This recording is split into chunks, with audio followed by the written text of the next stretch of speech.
thing that I'd like you to sort of open with is what led you to make this film, given that there was already a film on Ayodhya. And of course, I can half get the answer, but I'd like you to talk about it.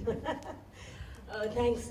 First, thank you all for coming, and it's actually quite different, even for me, to see the film so many years after it is made, and in a particular political climate that we're living in today. It makes me ask myself some of the same questions.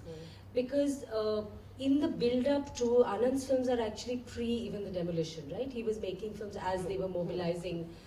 Prior to that, Rahul and Sabha have made films on, Dharm Yudh, etc., are part of that period. But there was a lot of work around that time, right? For me, what happened was this is clearly a post-Gujarat 2002 film.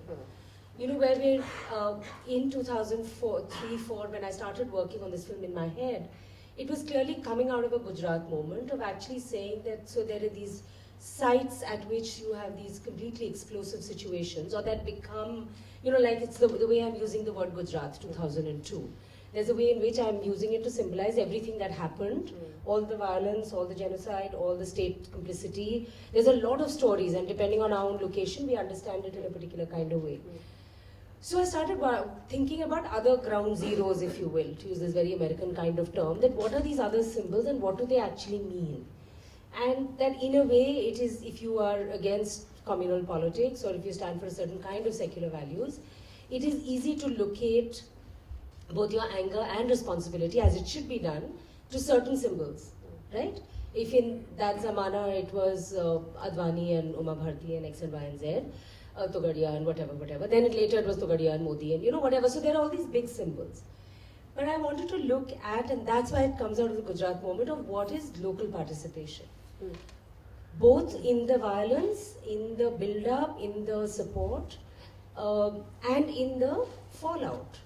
So for instance, so I started thinking about, so there was all this mobilization, and people would just land, lakh and a half car sevaks would land in Ayodhya and leave.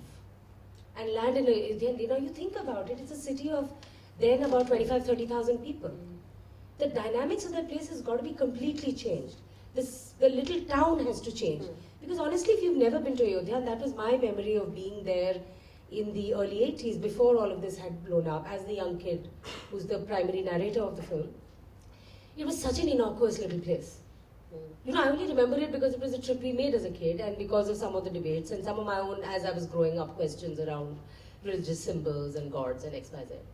So I just kept trying to think, what would it do to that place? What does this reflection mean if there is no acknowledgement to the people who've been wronged that we have done wrong by you? So it's more sort of a comment than a question, but...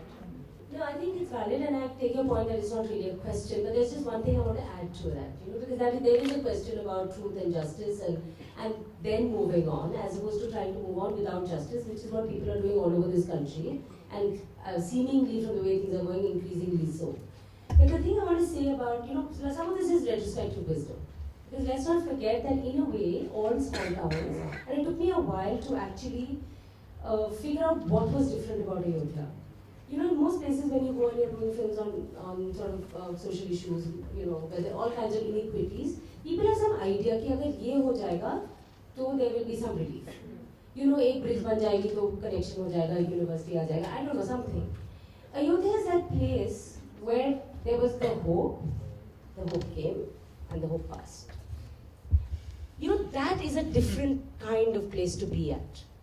And for me, one of the things that somebody said would never, actually I'll forget, which is never not on film, but he said, it was the BJP had been in power, and in the middle, in the interim, right? And this guy said to me, he said, एक bridge खुली, एक bridge बनी सरयू के ऊपर, उसको inaugurate करने अटल बिहारी वाजपेयी 1.5 साल नहीं आए. तो यहाँ का क्या हो सकता है? See, that is the thing of that hope that has come and gone by. It's a very different moment, which also gives rise to, I'm being very cynical, to a certain kind of retrospective wisdom on looking back and saying, oh, whatever. We may be in a better place to resolve this. So, that's something to think about now.